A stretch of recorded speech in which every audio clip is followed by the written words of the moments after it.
Tractor my life চ্যানেলে সবাইকে স্বাগত। আশা করি সবাই ভালোই আছো। বন্ধুরা, এদিকে কয়েকদিন ধরে ঝড় বৃষ্টিতে চাষি ভাইদের অবস্থা একদম খারাপ হয়ে গেছে। অনেক জায়গায় ধান পুরো ঝড়ে পড়ে গেছে, আবার কোথাও কাদা আর জলের মধ্যে ধান কাটতেই সমস্যা হচ্ছে। তারপরেও মানুষ হাল ছাড়েনি। সবাই চেষ্টা করছে যত তাড়াতাড়ি সম্ভব মাঠের ধান ঘরে তুলতে। আজকের এই মাঠের অবস্থাটা খুবই খারাপ।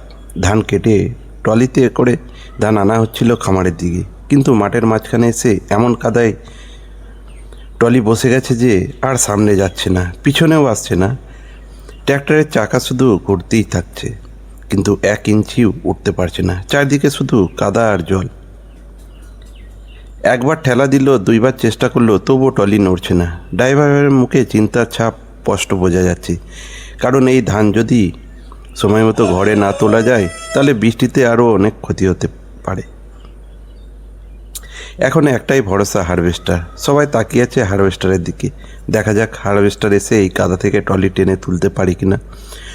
যদি হারভেস্টার নাও পারে তাহলে কোনো উপায় থাকবে না, তখন বড় ট্র্যাক্টর আনতে হবে উদ্ধার করার জন্য। সত্যি বলতে চাষি ভাইদের কষ্ট যারা মাঠে না নামে তারা কোনো দিন বুঝবে না।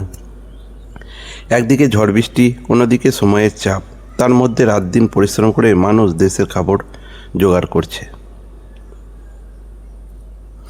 এই কাদার মধ্যে দাঁড়িয়ে কেউ হাল ছাড়ছে না, কারণ চাষির মন ভাঙলে চলবে না।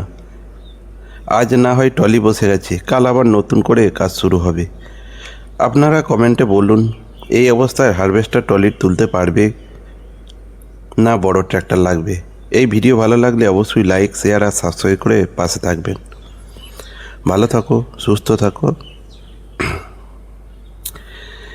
আর পরের ভিডিও দেখার জন্য সাবস্ক্রাইব করতে ভুলবে না।